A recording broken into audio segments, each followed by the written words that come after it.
দর্শক সবাইকে অনেক অনেক স্বাগত একটি নতুন ভিডিও দেখবার জন্য এইচ কুকিং টিপ চ্যানেলে। আজকে দেখুন দুটো আম নিয়েছি। আমের প্রথমে ছাল ছাড়িয়ে নিচ্ছি। আম দুটো অবশ্যই পাকা এবং মিষ্টি জাতের হতে হবে। এর দুটো আমরুপালি জাতের আম। বর্তমানে আমের সিজন প্রায় শেষ। আমের সিজন শেষ হয়ে যেতে যেতে আপনারা এই রেসিপিটি বাড়িতে বানিয়ে খেতে পারেন। এটা বানিয়ে যাকে খাওয়াবেন তা সে অবশ্যই আপনার প্রশংসায় পঞ্চমুখ হবে। চলুন তাহলে দেখে নেওয়া যাক আমি দুটো আম থেকে আজকে কি রেসিপি তৈরি করছি। আম দুটোকে প্রথমে ছাড়িয়ে নেব। আম দুটো ভীষণ মিষ্টি খেতে। এই পাকা তুলতুলে আম দুটোকে আমি প্রথমে রস বের করে নেব। অবশ্যই মিক্সিতে বের করছি না, কারণ মিক্সিতে বের করলে এর ভেতরের আঁশগুলো থেকে যায়, সেজন্য আমি ছাঁকনির সাহায্যে রসটা বের করে নিচ্ছি। দেখুন একদম পিওর রসটা বের হবে, আর যে আঁশগুলো থাকবে সেগুলো পরবর্তীতে থেকে যাবে। আপনাদের দেখিয়ে দিব কতগুলো আঁশ জমা হয়েছে। দেখুন এতগুলো আঁশ জমা হয়েছে। এগুলো থাকলে মূলত এই রেসিপিটা খেতে ভালো লাগবে না, সেজন্য আমি ছাঁকনিতেই আমের রসটা বের করে নিলাম। আমের তো অনেক পদ বানিয়ে আপনারা খেয়েছেন। এই পদটা বাড়িতে বানিয়ে খেয়েছেন কি সেটা আমাকে অবশ্যই কমেন্ট করে জানাবেন। আপনাদের কমেন্টের অপেক্ষায় আমি অবশ্যই থাকবো। পুরো আমের রসটা এভাবে নিয়েছি। দুটো আমের রস নিয়েছি, তাতে দিয়ে দিলাম 1 কাপের 4 ভাগের 1 ভাগ গুঁড়ো দুধ, আর সেই কাপের 2 কাপ চিনি। আপনারা মিষ্টি খাবার কেমন মিষ্টি দিতে পছন্দ করবেন সেই অনুপাতে চিনি দিবেন। আর দিয়ে দিয়েছি 1/2 কাপ সুজি। এখানে আমি 1/2 কাপ সুজি ব্যবহার করেছি, আপনারা চাইলে চালের গুঁড়োও ব্যবহার করতে পারবেন। এরপর দিয়ে দেব 2 কাপ মতন ময়দা। আপনারা ময়দার পরিবর্তে আটাও ব্যবহার করতে পারবেন। সবকিছু দেয়া হয়ে গেলে দিয়ে দেব সামান্য পরিমাণ বেকিং পাউডার, এটা মূলত ফোলার জন্য। আর এরপরে দিয়ে দেব নারকেল কোড়া। আপনারা পরিমাণ মতন নারকেল কোড়া দিতে পারবেন। আমি এখানে 3-4 চামচ মতন নারকেল কোড়া দিয়ে দিয়েছি। এরপর সমস্ত কিছু একসাথে মিশিয়ে নেব।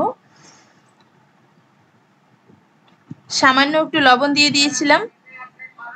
এরপরে অল্প অল্প জল দেব আর একটা থকথকে ব্যাটার তৈরি করে নেব। একসাথে যদি সমস্ত জল দিয়ে দেন তাহলে ব্যাটারটা নরম হয়ে যেতে পারে, আর ব্যাটারটা আপনার পছন্দ মতো না হতে পারে, সেই জন্য অল্প অল্প দিব আর ব্যাটারটা ফেটিয়ে নেব। অবশ্যই ভিতরে যাতে দলা পেকে না যায় সেজন্য খুব ভালোভাবে ফেটাতে হবে। আজকের এই ব্যাটারটা থেকে আমি তৈরি করব মূলত আমের বড়ার রেসিপি। আপনারা আগে যদি কখনো আমের বড়ার রেসিপি না খেয়ে থাকেন তাহলে এই পদ্ধতিতে একবার বাড়িতে বানাবেন এবং অবশ্যই আমাকে জানাবেন যে কেমন হয়েছিল খেতে। ভীষণ অসাধারণ হয় খেতে। চুলায় চলে গেলাম, একটা কড়াই বসিয়ে দিয়েছি আর তাতে দিয়ে দিয়েছি সয়াবিন তেল, রেগুলার যে খাবার তেল। হাই হিটে গরম করে নেওয়ার পর দেখে নিচ্ছি তেলটা গরম হয়েছে কিনা। 1 ফোঁটা দিয়ে দিলাম, ভেসে উঠেছে, তার মানে তেলটা গরম হয়ে গিয়েছে। এরপরে আমরা এটাকে বড়ার আকারে ভেজে নিব। আপনারা চাইলে এটা মালপোয়ার আকারে বড় বড় করে ভেজে নিতে পারবেন, আর আজকের আমি এটা বড়ার আকারেই তৈরি করছি। এই বড়ার রেসিপিটা খেতে অসাধারণ হয়। আমরা তো অনেকেই কলার বড়া অথবা সাবুর বড়া অথবা তালের বড়া এইসব রেসিপি খেয়েছি, কিন্তু আম দিয়ে কি কখনো বড়ার রেসিপি খেয়েছি? যদি না খেয়ে থাকি তাহলে অবশ্যই এইভাবে একবার বাড়িতে বানাবেন, তাহলে দেখবেন যে কতটা অসাধারণ হয় খেতে। এই বড়াগুলো সবগুলো দিয়ে দিব, একেবারে ডুবো তেলে ভাজতে হবে। উল্টে পাল্টে নেড়ে নেড়ে ভেজে নিতে হবে। আর এই সময় চুলার আঁচ মিডিয়াম টু লো হিটে রাখতে হবে। এই সময় যদি চুলার আঁচ একদম লো হিটে করে দেন তাহলে বড়ার মধ্যে বেশি তেল অ্যাবজর্ব করে নেবে, বড়াগুলো খেতে ভালো হবে না। আর যদি হাই হিটে করে দেন তাহলে বড়াগুলো পুড়ে যাবে, ভিতর পর্যন্ত কুক হবে না। বড়ার এই রেসিপিটা ভাজতে খুব বেশি সময় লাগে না, 3-4 মিনিট মতন ভাজলেই বড়াগুলো তৈরি হয়ে যায়। আমি বড়াগুলো একেবারে লাল লাল করে ভেজে তুলে নিব। এখনই পুরোপুরি হয় নাই, আরও একটু সময় ভেজে নিলে এই বড়াটা রেডি হয়ে যাবে খাবারের জন্য।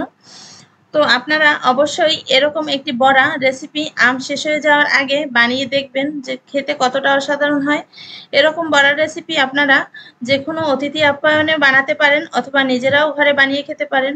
অনেক সময় তো তালের রেসিপি অথবা কলা দিয়ে এরকম বড়ার রেসিপি তৈরি করেছেন। আম দিয়ে একবার তৈরি করে দেখুন, অসাধারণ হয় খেতে। আমি প্রথম ব্যাচ বড়াগুলো লাল লাল করে ভেজে তুলে নিয়েছি। এটার বাহিরে খেতে মুসমুসে এবং ভিতরটা একদম সফট হবে এই বড়াগুলো খেতে।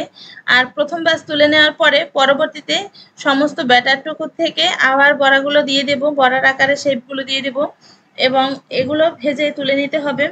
দর্শক, যদি আমার ভিডিওগুলো ভালো লেগে থাকে আর যদি আপনারা নতুন নতুন রান্নার রেসিপি দেখতে চান তাহলে অবশ্যই আমার চ্যানেলটি সাবস্ক্রাইব করতে ভুলবেন না। আর যদি সাবস্ক্রাইব করে থাকেন তাহলে পাশের বেল ঘন্টিটি অবশ্যই প্রেস করে রাখবেন, যাতে করে আমি নতুন ভিডিও আপলোড করার সাথে আপনার কাছে সবার প্রথমে নোটিফিকেশন পৌঁছে যায়। এবং আমার রান্নার ভিডিওগুলো সবাইকে দেখার সাহায্য করার জন্য আপনার ফ্রেন্ডস অ্যান্ড ফ্যামিলির সাথে শেয়ার করতে অবশ্যই ভুলবেন না। সেকেন্ড ব্যাচ বড়াগুলো আবার আমি দিয়ে দিয়েছি এবং সবগুলো ভেজে এবারে তুলে নিচ্ছি। দেখুন বড়াগুলো দেখতে কেমন হয়েছে, দেখতে যেমন অসাধারণ হয়েছে খেতেও তেমনি অসাধারণ হয়েছে। এরকম বড়ার রেসিপি আপনারাও বাড়িতে তৈরি করবেন এবং খেয়ে জানাবেন অবশ্যই কেমন হয়। তো এতক্ষণ ধরে ভিডিওটি দেখার জন্য সবাইকে অসংখ্য ধন্যবাদ। সবাই অনেক ভালো থাকবেন, সুস্থ থাকবেন।